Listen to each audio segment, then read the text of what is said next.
السلام علیکم عباس. علیکم السلام آپا, کیسے ہو آپ؟ الحمدللہ. کیسے جا رہے ہیں تمہارے روزے؟ اسٹارٹنگ کے تھوڑے ٹف جاتے ایز یوزول, لیکن ابھی تھوڑی عادت ہو گئی ہے, یوز ٹو ہو گئے. اور کتنا اچھا لگتا ہے نا بس کہ ماہ رمضان کے مہینے میں ہم دیکھتے ہیں کہ جس طرح اللہ سے ہمارا کنیکشن بڑھ جاتا ہے, بالکل اسی طرح یہ مہینے میں ہم دیکھتے ہیں ہمارا کنیکشن ہمارے گھر والوں کے ساتھ, پیرنٹس کے ساتھ, اور خاص کر کے ہمارے سبلنگس کے ساتھ تو کافی اچھا ہو جاتا ہے. ایکچولی ہم ایک یہ کانسیپٹ بھی دیکھ سکتے ہیں کہ ایک تو ماہ رمضان ہے, اللہ رب العزت کا مہینہ ہے, بالکل, اور اوپر سے ہم یہ کہہ سکتے ہیں کہ مولا علی اور جناب زہرا سلام اللہ علیہ کے گھر میں پہلی ولادت ہے امام حسن علیہ السلام کی, تو یہ کتنا خوشی کا موقع ہے, یہ کتنا خوشی کا موقع ہے. اور ساتھ ہی جہاں ہم یہ سوچتے ہیں کہ امام حسن علیہ السلام بڑے بھائی ہیں, بالکل, تو انہوں نے اس ماہ میں, یا ہم کہیں امام حسن علیہ السلام کی زندگی میں ان کا کیا رویہ رہا اپنے بھائیوں کے ساتھ, اپنی بہنوں کے ساتھ. ساتھ ہی اگر ہم بات کریں اسلام کی تو اس میں ان کا کتنا کنٹریبیوشن رہا, اگر آج ہم یہ جاننے کی کوشش کریں تو آئی تھنک یہ بہت ہی اچھا ہوگا. بالکل. اور یہ کہہ سکتے ہیں کہ ہم نے مجلسوں میں امام حسین علیہ السلام کے بارے میں تو بہت سنا ہے الحمدللہ, اور سننا بھی چاہیے, اس میں نو ڈاؤٹ ہے, لیکن شاید یہ ہے کہ امام حسن علیہ السلام مجہول القدر ہے, یعنی ان کی, یعنی ہم یہ کہہ سکتے ہیں ہسٹری کے بارے میں ہم نہیں جانتے. اور کیونکہ یہ مبارک مہینہ چل رہا ہے تو کیوں نہ آگا ہم یہی جان لے کہ ایٹ لیسٹ امام حسن علیہ السلام کے زبانی اس ماہ مبارک کی فضیلت کیا ہے. بسم اللہ الرحمن الرحیم وبہ نستعین وہو خیر المعین. سب سے پہلے تو ہم دعا گو ہیں کہ اللہ تعالیٰ آپ سب کی عبادتوں کو, طاعتوں کو شرف قبولیت عنایت فرمائے, اسی طرح ناظرین کی عبادتوں کو, طاعتوں کو شرف قبولیت عنایت فرمائے. ماہ مبارک رمضان کے سلسلے میں خود قرآن سے لے کر ائمہ طہار علیہم الصلاۃ والسلام نے جو انٹروڈیوس اور جو تعارف کرایا, واقعاً انسان کی عقلوں کو حیران کر دینے والا ہے. بے شک امام حسن مجتبی علیہ الصلاۃ والسلام نے اس سلسلے میں کئی روایات امام حسن مجتبی علیہ الصلاۃ والسلام سے, جن میں سے ایک روایت میں بہت ہی حسین مرحلہ. دیکھیں ہمارے یہاں کمپٹیشن بہت قسم کے ہوتے ہیں, کبھی کوئی اس چیز کا کمپٹیشن ہوتا ہے, کبھی اس طرح کا کمپٹیشن ہوتا ہے. گھروں میں, ہمارے محلوں میں, سماج میں اگر بعض کمپٹیشن رکھے جائیں, وہ جو پازیٹیو ہوں, وہ جو خدا سے قریب کرنے والے ہوں, اس مہینے کو امام حسن مجتبی فرماتے ہیں یہ کمپٹیشن کا مہینہ. اس مہینے میں ایک میدان ہے, اس میدان میں سب جمع ہوئیے, اطاعت خدا اور رضائے خدا کی جانب دوڑ لگائیے. دیکھیے پہلے کون پہنچتا ہے. یہاں پر ایک مقام پر امام حسن مجتبی علیہ الصلاۃ والسلام کی بڑی حسین روایت ہے کہ حضرت فرماتے ان اللہ جعل شہر رمضان مغمارا لخلقہ, اللہ تعالیٰ نے ماہ مبارک رمضان کو اپنی مخلوقات کے لیے کمپٹیشن کا میدان قرار دیا. ہمارے یہاں کمپٹیشن الگ قسم کا ہوتا ہے, اگر رمضان میں ہم کر بھی رہے ہیں. یہاں کمپٹیشن جیسے ہوتا ہے ہمارے یہاں گھروں میں بڑا اچھا ہے, کس کا قرآن, یہ بہت اچھی چیز ہے. میں نے نماز شب شروع کیا, تم نے شروع کیا یا نہیں کیا, میں نے جھوٹ بولنا ایک دم بند کر دیا, تم نے بند, یہ کمپٹیشن, یہ کنسٹرکٹیو کمپٹیشن. ہاں, یہ آگے آدمی کو ترقی دیتا ہے. حضرت نے فرمایا کہ اللہ تعالیٰ نے ایک مسابقہ رکھا ہے, ایک کمپٹیشن رکھا ہے, فَيَسْتَبِقُونَ فِيهِ لِطَاعَتِهِ إِلَى مَرْضَاتِهِ. یہ خوبصورتی ہے نا اسی مہینے کی کہ عام دنوں میں جہاں ہم گمراہی کی طرف بڑھ رہے ہیں, یہ مہینے میں ہم اللہ کی طرف جا رہے ہیں. اللہ, یہی عین ورڈ اگر امام کا آپ دیکھیں کہ حضرت فرماتے سب دوڑتے, کہاں دوڑ رہے ہیں, رضائے خدا کے لیے. اب یہاں کسی کو نہ اپنا نام چاہیے, نہ اپنی شہرت چاہیے, سب دوڑ رہے ہیں صرف اس لیے کہ خدا کی رضا حاصل ہو جائے. اور اس میں جیلسی بھی نہیں ہوتی, کہیں پہ بھی نہیں ہوتی, چونکہ اگر آپ صحیح راستے پہ جا رہے ہو نا تو اس راستے میں حسد نہیں ہوگی. فَسَبَقَ, یہاں پر اگر آئے گا بھی تو رشک آئے گا.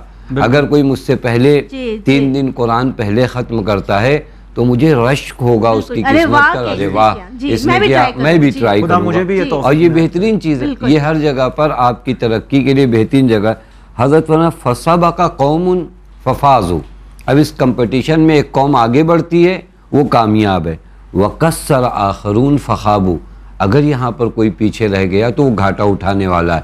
یعنی حضرت پہلے ہی اس مہینے کی امپورٹنٹ کو یہاں بیان کرتے ہیں کہ یہ مہینہ عام مہینوں کی طرح نہیں ہے, کہ تم عام زندگی کے جو حصے گزارتے تھے اس طرح اس مہینے کو بھی بسر کر دو.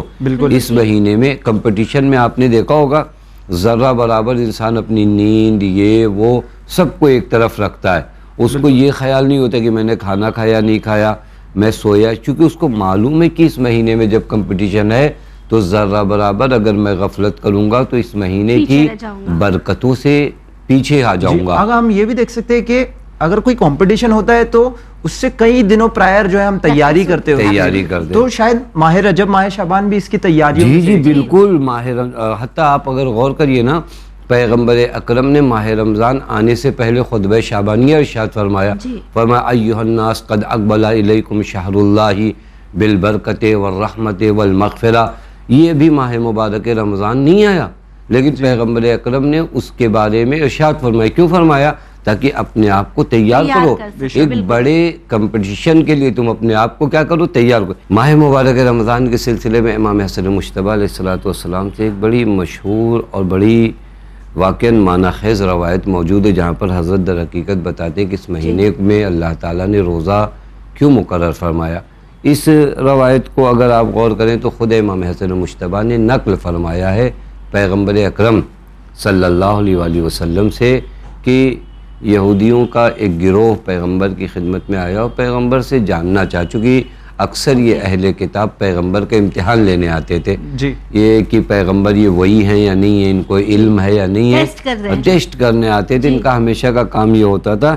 ایک مرتبہ ان میں سے ایک گروہ آیا اور روایت کو حضرت امام حسن مجتبیٰ نے نقل فرمایا، اور آ کر اس نے سوال کیا کہ پیغمبر اکرم سے اس نے کہا کہ آپ اگر ان چیزوں کو جانتے تو ہمارے ایک سوال کا جواب دیجئے کہ اللہ تعالیٰ نے کیوں آپ کی امت پر 30 دنوں کا روزہ واجب قرار دیا ہے جبکہ دیگر امتوں پر اس سے زیادہ روزے واجب تھے۔ یہ ایک چیز بریکٹ میں عرض کروں کہ دیگر امتوں پر ماہ مبارک رمضان میں روزہ واجب نہیں تھا۔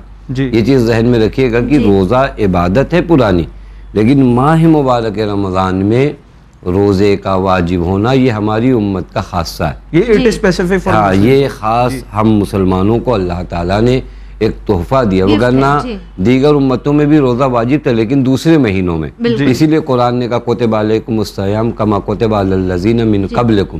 ایسا نہیں کہ ایک نئی عبادت ہے، لیکن 30 دنوں تک احسن تو 30 دنوں تک اور ماہ مبارک رمضان میں، تو لہٰذا انہوں نے کہا کہ دیگر امتوں پر بھی روزہ واجب تھا، آپ کی امت پر جو روزہ واجب ہے یہ 30 دن کیوں ہے؟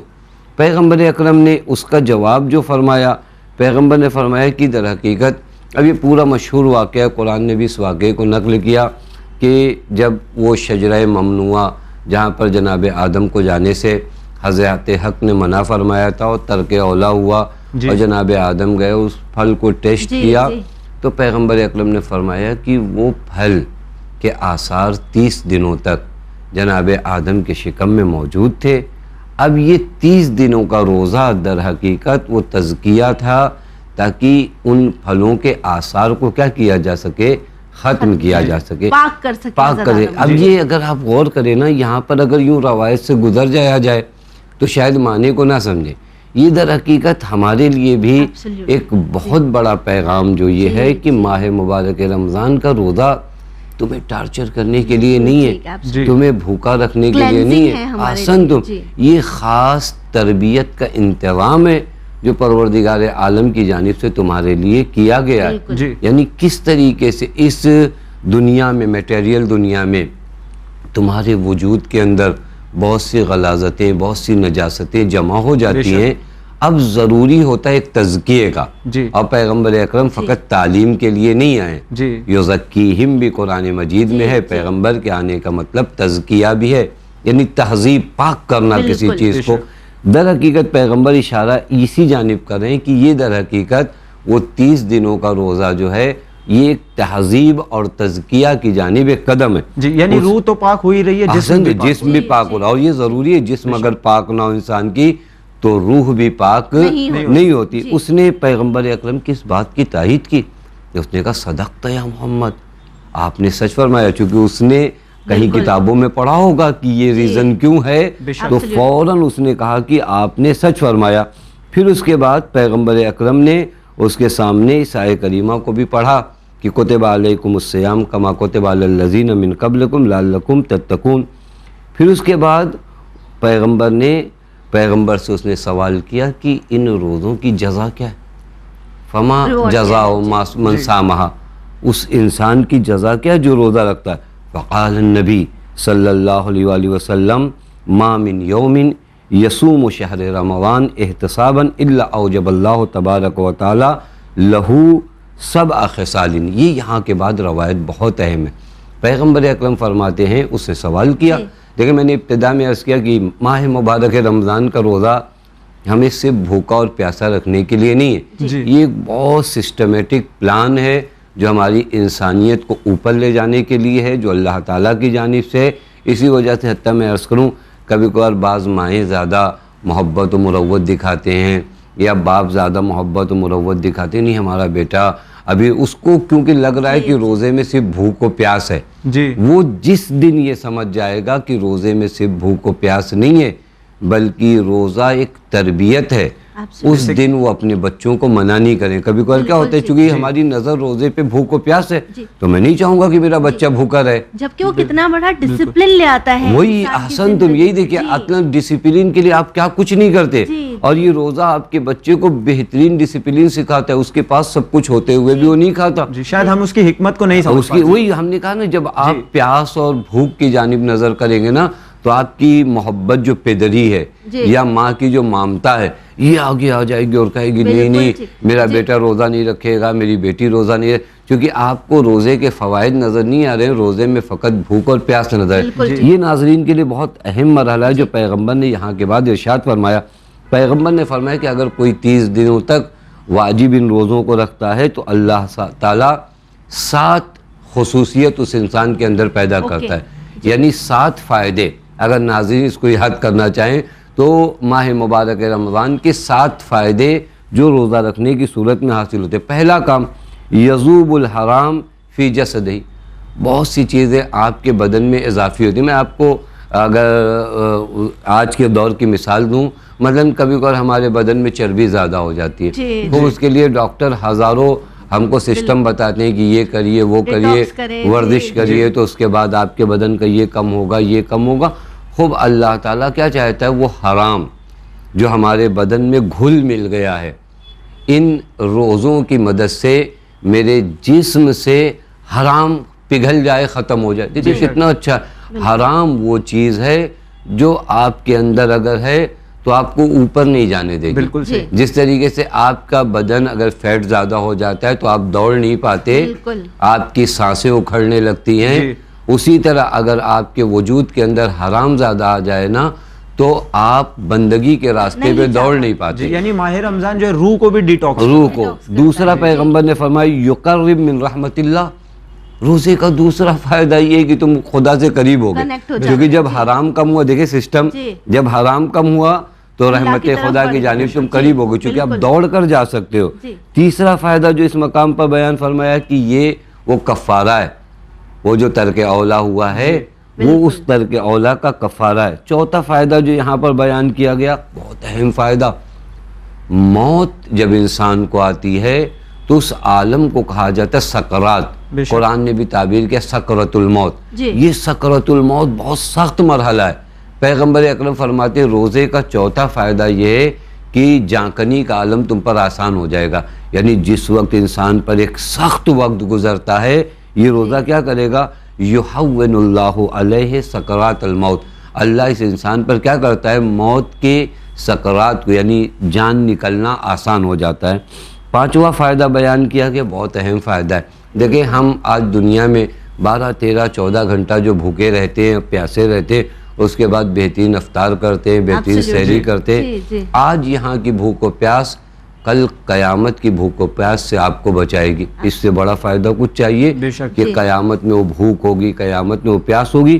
آج اگر آپ بھوکے ہیں خدا کی اطاعت میں, اگر آج آپ پیاسے ہیں خدا کی اطاعت میں, تو یہ بھوک و پیاس آپ کو کل قیامت کی بھوک و پیاس سے کیا کرے گی, بچائے گی. یعنی اس کا احساس بھی ہے, اس کا احساس بھی ہے, احساس بہترین ہے کہ کل کے دن اگر انسان کو یہیں پر آج اس گرمیوں میں روزہ ہے, جو ہمارے ناظرین اس کو درک کر رہے ہوں گے, واقعی پیاس لگتی ہوگی تو اسی وقت انسان سوچے کہ یہاں تو تھوڑی دیر بعد پانی مل جائے گا, لیکن امام حسین کو نہیں مل پایا. حتیٰ خود ایک قیامت میں میرا کیا ہوگا, اسی وقت انسان گڑ گڑائے گا, میرے اللہ میں تیرا بہت کمزور بندہ ہوں, تو مجھے آ کر اس مقام پر رحم فرما.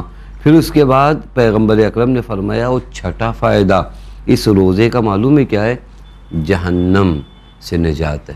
بے شک. یعنی تمہیں براعت دیا جائے گا اس روزے کے بدلے. کہاں سے براعت؟ براعت من النار، یعنی کامیاب. بالکل. 7واں فائدہ یہ ہے کہ اللہ تعالیٰ اس روزے کے بدلے تمہیں کل جنت کے طیبات اور پاک کی غذائیں کھلائے گا. بے شک. اب آپ اگر اسی روایت کو غور کریے، اس روایت میں پیغمبر نے اس انسان کے جواب میں جو مسلمان بھی نہیں ہے جی. روزے کے فائدے بتائے، اور اس نے آخر میں ایک جملہ کہا، قال صدقت یا محمد، اے نبی، یا یوں کہا جائے اے محمد اس کی زبان میں، جو کچھ آپ نے کہا سچ کہا. بس واقعی ایک کتنا بڑا اہم مرحلہ ہے جو امام حسن کی زبان سے ہمیں اور آپ کو پتہ چلتا ہے. یعنی یہ حکمتیں جو ہے انکور امام حسن علیہ السلام نے کیا ہے. بالکل ٹھیک. اور ہم تمام کو تو پروردگار عالم کا شکریہ ادا کرنا چاہیے عباس کہ ہمیں اللہ نے اس قوم کا حصہ بنایا جسے ماہ رمضان سے نوازا گیا. بالکل صحیح. جی. اور مون صاحب، جہاں آج ہم خصوصاً امام حسن علیہ السلام کے ٹاپک پر ذکر کر رہے ہیں، آپ کی ولادت کا دن ہے آج، تو یہ بھی جاننا چاہیں گے کہ بچے، یہ جو ماحول ہے اس بار رمضان کا، یہ تھوڑا سا زیادہ ہیوی ہے ان بچوں کے لیے جن کے ایگزامینیشنز ہیں، تاکہ اس ماہ میں وہ روزہ رکھ رہے ہیں، وہ پیاسے ہیں، لیکن پھر بھی وہ پڑھائی کر رہے ہیں، ایگزام کی تیاری کر رہے ہیں، بورڈز نزدیک ہیں، وہ جانتے ہیں ابھی ایگزام شروع ہونے والے ہیں. تو کیا امام حسن علیہ السلام نے ہمارے ان نوجوانوں کے لیے، اسٹوڈنٹس کے لیے کوئی ایسا نسخہ بھی بتایا ہے جس کے ذریعے وہ جو چیزیں یاد کر رہے ہیں وہ انہیں بہتر طور پر یاد بھی رہ سکے اور وہ کامیاب بھی ہو سکے؟ دیکھیے یہ بھی بہت ہی اچھا ہے. واقعی دین وہ ہے ہی نہیں جو آپ کی پوری زندگی کو کور نہ کرے. جی بالکل. دین آپ کی زندگی کے ہر مسئلے کے لیے ایک جواب رکھتا ہے. میں ابتدا میں صرف بچوں سے اور تمام بڑوں سے بھی جن کا امتحان ہے وہ یہ کہوں کہ دیکھیں محنت ضرور کریے، کیونکہ ہمارے ہاں روایت میں کہ من سأل اللہ توفیق ولم یجتہد فقد استہزا بنفسہ. اگر کوئی اللہ سے کامیابی مانگتا ہے لیکن محنت نہیں کرتا تو انسان اپنا مذاق اڑانے والا ہے. بس ایسا نہ ہو کہ صرف ہم آئیں اور دن و رات خدا سے دعا کریں کہ میرے اللہ مجھے فرسٹ کر، مجھے پاس کر دے اور میں پورے یونیورسٹی میں ٹاپ ہو جاؤں پورے. یہ نہیں ہوگا صرف دعاؤں سے، یہ آپ کو کام کرنا پڑے گا. لہٰذا ایک مرحلہ یہ ہے کہ کبھی بھی ذرہ برابر آپ کو نہ لگے کہ آپ بغیر کوشش کیے ہوئے، انسان کے لیے بس اتنا ہے جتنا وہ کوشش کرتا ہے. یہ ایک مرحلہ ہے. ایک بہت اہم چیز، حتیٰ یہ آپ نے جو سوال کیا، یہ ماں باپ کے لیے بھی مشکل ہوتی ہے. ان کا بچہ بہت پڑھتا ہے، بہت محنت کرتا ہے، لیکن بیچارے کو یاد نہیں رہ پاتا. یہ حافظہ ایک میموری کے لحاظ سے کبھی کبھی بعض بچے ہوتے ہیں بہت پڑھتے ہیں، یعنی واقعی ان کی پڑھائی میں کوئی کمی نہیں ہوتی لیکن مطالب کو یاد نہیں کر پاتے. تو یہاں پر بہت اہم سسٹم دین نے حافظے کو قوی اور طاقتور کرنے کے لیے بنایا. انہی میں سے ایک روایت جو امام حسن مجتبیٰ علیہ السلام سے منقول ہے کہ جب جناب خضر علی نبینا و علیہ السلام نے سوال کیا. ابھی حضرات معدن علم ہے، کسی کو تعجب نہیں ہونا چاہیے کہ جناب خضر ان سے کیسے سوال کریں. جناب خضر یا دیگر تمام انبیاء علیہ السلام انہی کے حضور میں آ کر اپنے وجود کو منور کرتے اور نورانی کرتے، چونکہ اہل بیت علیہ السلام خزان علم پروردگار عالم ہے. یہ ہمارے یہاں زیارت جامع کبیرہ میں بھی کہ علم الہی کا خزانہ جہاں پر ہے وہ یہی اہل بیت علیہ السلام. فرق نہیں کرتا کہ ان کے گھر کا بچہ ہو امام کی صورت میں، اس کی عمر زیادہ نہ ہو، فرق نہیں پڑتا. اب جناب خضر نے جب سوال کیا اس حوالے سے تو روایت میں کہ ان الحسن اجابہ، جناب امام حسن علیہ السلام نے اس طرح اس سائل کے جواب کا سوال کے جواب دیا. فقال ان قلب الرجل فی حق وعلی الحق طبق فإن صلى الرجل عند ذلك على محمد وآل محمد صلاة تامة انکشف ذلك الطبق عن ذلك الحق. کہتے ہیں حضرت فرماتے ہیں کہ قلب انسانی، وہی ذہن انسانی، فکر انسانی، وہ حافظہ، یہ اس کے اوپر طبق جو کہا جاتا ہے، حق عربی میں کہتے ہیں، یہ وہی مثلاً آپ کہیں جیسے طبقات نہیں بنائے جاتے کہ مثلاً ایک آپ برتن رکھیے، اس کے اوپر ایک ڈھکن لگا دیجئے، پھر اس کے اوپر ایک سرپوش رکھیے، کوئی کپڑا، طبق در طبق. حضرت فرماتے ہیں کہ انسان کا قلب ایسے ہی ہے. اب یہاں پر دیکھیے ایک محفوظ ہونے کے لیے ایک چیز ہونا چاہیے. حضرت فرماتے ہیں کہ یہ ذکر جو یاد تم نے کیا یہ اس مقام پر ہے. اب یہاں پر اگر تم چاہتے ہو کہ یہ یادداشت، یہ جو کچھ تم نے یاد کیا ہے، یہ تمہارے حافظے میں محفوظ اور باقی رہ جائے تو پھر ایسی صورت میں محمد و آل محمد پر صلاۃ تامہ، مکمل صلاۃ، یہ مکمل صلاۃ بہت اہم ہے، کیونکہ پیغمبر اکرم نے منع فرمایا کہ مجھ پر یہ آدھی ادھوری صلوات اور درود نہ پڑھو، کیونکہ یہ جو ہم صلوات آدھی ادھوری پڑھتے در حقیقت ہم پیغمبر کی مخالفت کر رہے ہوتے۔ پیغمبر نے فرمایا کہ صلاۃ تامہ ہم پر پڑھو۔ اب یہ صلاۃ تامہ کا اثر کیا ہوگا، یعنی مکمل صلاۃ کا؟ امام حسن علیہ السلام فرماتے ہیں اب جو کچھ تم نے یاد کیا، یہ بچوں کے لیے بھی بہت ایزی ہے۔ دیکھیں ایک مرتبہ ایسا ہوتا ہے کہ ہم ایک ایسی دعا بتائیں بچوں کو جو ان کو یاد ہو نہ یاد ہو۔ الحمدللہ ہمارے معاشرے و سماج میں ایک بچہ تھوڑا سے بھی بڑا ہوتا ہے تو اس کو صلوات آتی ہے، تو یہ بچے آسانی سے، اور صلوات ایک واحد عجیب عبادت ہے کہ اگر آپ غور کریں اس کے لیے نہ وضو کی ضرورت ہے، نہ قبلہ رخ ہونے کی ضرورت ہے، نہ آپ خاص مقام پہ بیٹھے ہوں، حتیٰ بعض مقام پہ آپ کو اپنے لب بھی ہلانے کی ضرورت نہیں ہے، آپ اپنے اندر سے ہی صلوات یہ وہ جملے ہیں پڑھ سکتے ہیں۔ تو یہ آسان عمل لیکن بہت اہم عمل امام حسن مجتبیٰ علیہ السلام نے بیان کیا حافظے کی قوت کے لیے، اور حضرت نے فرمایا کہ اگر کوئی ایسا نہیں کرتا یا صلاۃ ناقصہ پڑھتا ہے تو پھر معاملہ برعکس ہو جاتا ہے، یعنی یاد کی ہوئی چیزیں اس کے ذہن سے نکل جاتی ہیں، بھول جاتا ہے۔ بس عرض کیا کہ پہلی بات ہم ہمیشہ اس چیز کو ذہن میں رکھیں، یہ ساری دعائیں جو ائمہ اطہار علیہ السلام بیان کرتے ہیں یہ ہماری کوشش اور محنت کے بعد ہے۔ بالکل ہم محنت کرتے تو بات بھی وہی ہے، کیونکہ میں یاد کروں گا تو بھولنے کا امکان ہے نا، جب مجھے کچھ یاد ہی نہیں ہے، میں نے تیاری نہیں کیا تو بھولنا کس بات کا؟ بس میں نے تلاش کیا ہے، میں نے محنت کیا ہے، میموری کے لحاظ سے تھوڑا ویک ہوں۔ حضرت آتے ہیں اور اس مقام پر علاج بتاتے ہیں، حضرت ہمارے روحی طبیب ہے، حضرت اگر بیان فرمائیں، اور درود کے تو واقعاً آثار اتنے زیادہ ہیں، انسان کے وجود میں خود نورانیت آنا انسان کے حافظے کو خود قوی کرتا ہے۔ بالکل ٹھیک۔ تو یہ کچھ عدد ہے جس میں صلوات کو پڑھنا ہے یا بچے بس صلوات پڑھیں؟ نہیں، اس میں کوئی خاص عدد نہیں ہے، بلکہ یہی کہ وہی عرض کیا کہ اتنی آسان عبادت ہے کہ مثلا جو ہے ہم بیٹھ کر جتنا ہو سکے اہل بیت علیہ السلام پر اور محمد و آل محمد پہ درود بھیجیں، کوئی خاص عدد نہیں، بس یہ کہ ایک کنیکشن، یہ بھی یاد رکھے کہ صلوات در حقیقت ہمارا رابطہ ہے ان انوار طیبہ سے، اور ان حضرات سے اگر آپ کا رابطہ محکم اور مضبوط ہے تو آپ کے وجود میں ظلمتیں نہیں ہیں، ظلمت نہیں ہے تو نسیان نہیں ہے۔ نسیان کا دھیرے دھیرے تعلق کہاں سے ہوتا ہے؟ جب میرے وجود میں اندھیرا آنے لگے، میں درود سے اپنے وجود کو روشن رکھتا ہوں، جہاں وجود روشن ہو وہاں فقط ذکر ہوتا ہے، نسیان نہیں ہوتا۔ جی، اور ہم نے یہ بھی دیکھا ہے کہ امام حسن علیہ السلام کا ایک بہت ہی فیمس لقب ہے جسے ہم شبر کہتے ہیں، امام حسین کا شبیر ہے تو امام حسن علیہ السلام کا شبر ہے، تو اس کے پیچھے کا کوئی ریزن ہوگا اس کے پیچھے کا؟ جی، چونکہ ان حضرات کے جو اسماء اور نام ہوتے ہیں وہ ہمارے گھروں کی طرح نام نہیں ہوتے۔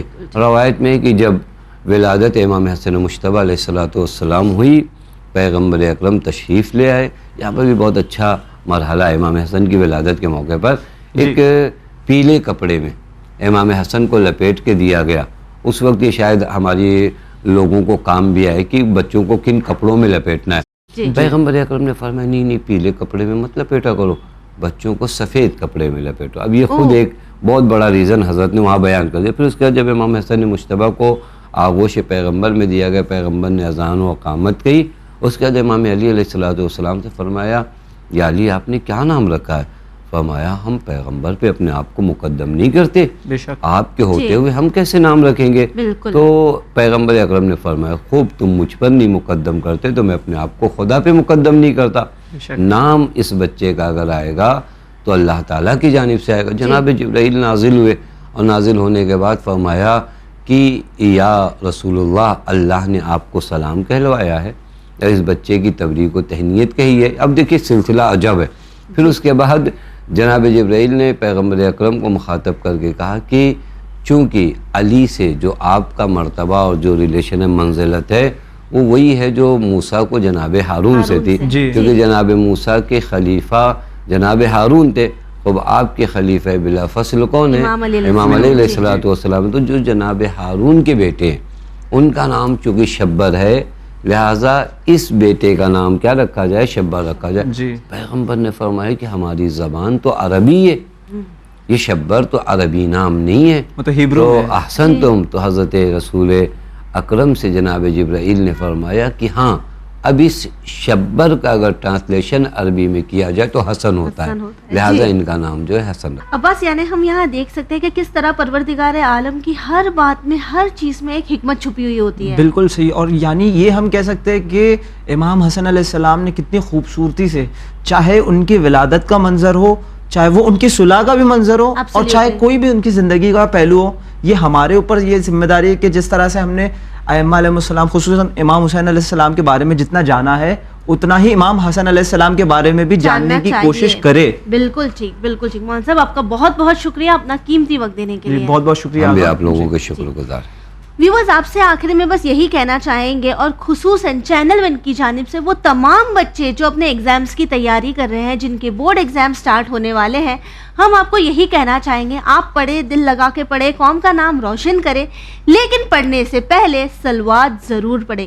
اور انشاءاللہ ہم تمام دعا گو ہے کہ آپ کامیاب ہو اور ہماری کمیونٹی کا سر فخر سے اونچا کر سکے. اسی امید کے ساتھ ہمیں دیجیے اجازت، پر بنے رہیے چینل ون کے ساتھ. پیغام انسانیت. شکریہ.